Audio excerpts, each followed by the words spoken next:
So this week we are covering the CSS box model. And the good news here is we only are doing one lesson this week. Yay.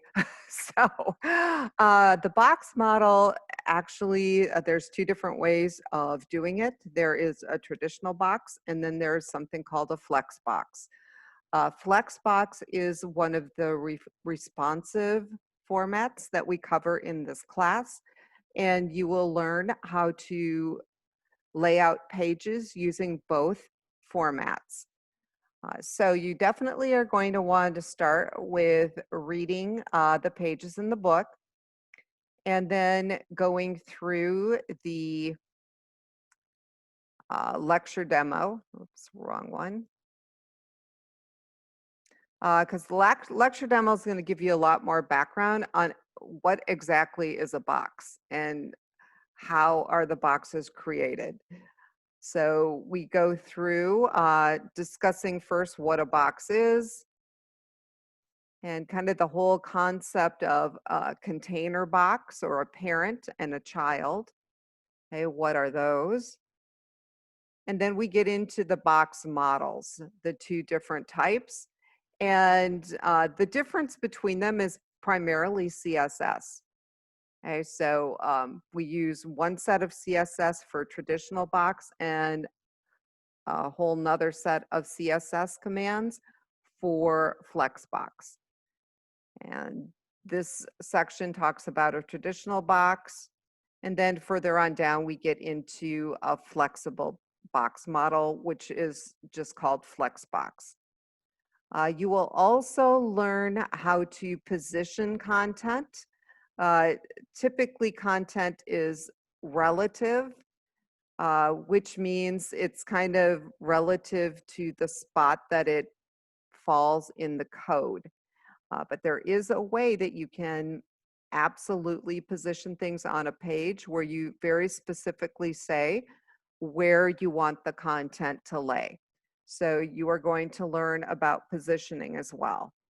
Okay, and that's pretty much what we cover. And these are big concepts. Okay, so that's one of the reasons that we're doing this lesson by itself. Once you finish the lecture demo, then you're going to go into the textbook assignment. And this is a little bit more directive.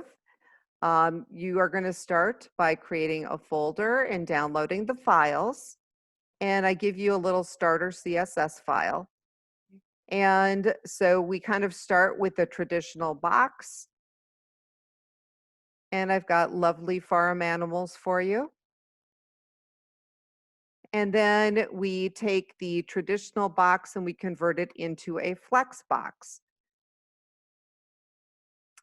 Then we take the original file and we use absolute positioning. So you will see what the difference is between traditional, flex box, and something that is absolutely positioned. Okay, and then we do a little more work with Flexbox. You'll learn how to use CSS combinators, and you might see that on your certification exam at the end of the semester, which is why I put it in here. We'll be using the song snippet file for this. And mainly what you guys are going to be editing is the CSS, and then you are going to have to change some of the HTML code. And you can see that I've tried to highlight what you need to change. Okay, so that's pretty much it for the textbook assignment. And then for the lab assignment, you are going to be creating your own traditional box page and a Flexbox page.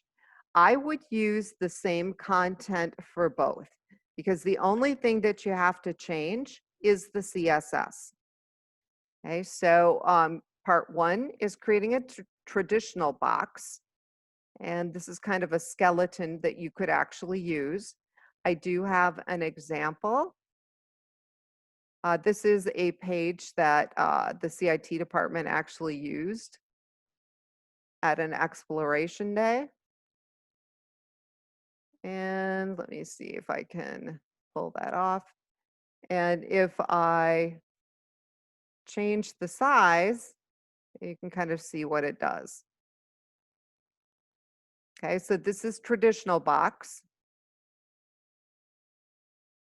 And then the CSS that I used is here if you needed to see that or wanted to. And then here's the same page in Flexbox.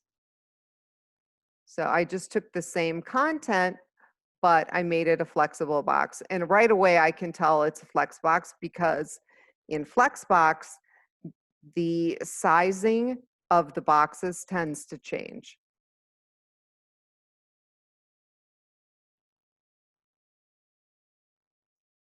Okay, so that is Flexbox. And I also included a link to the CSS so you could check that out. And what you guys are going to do is create your own pages. And if you want to make the pages different, that's fine, but they don't have to be. You can take the same content and just change the CSS. So it's totally up to you. Once you finish those 2 pages, then you are going to want to update your assignment page with links. So you are going to want to put the textbook assignment links in, and then you're also going to want to put in the traditional and Flexbox from the lab under lab assignments. Once you've got all that done, you're going to transfer it up to the web and enter done in the Dropbox. And if you run into any problems or you have questions, make sure you've got it loaded to the web and then just send me an email and I'll go look at it. Because people find Flexbox a little confusing, I did put it's kind of a fun game under additional resources. This is not required, but it will definitely help you learn Flexbox, and it's fun. So I encourage you to give it a try because you're going to have to use the different Flexbox commands to move the frog around. So have a great week. Let me know if you have any questions or if you run into problems.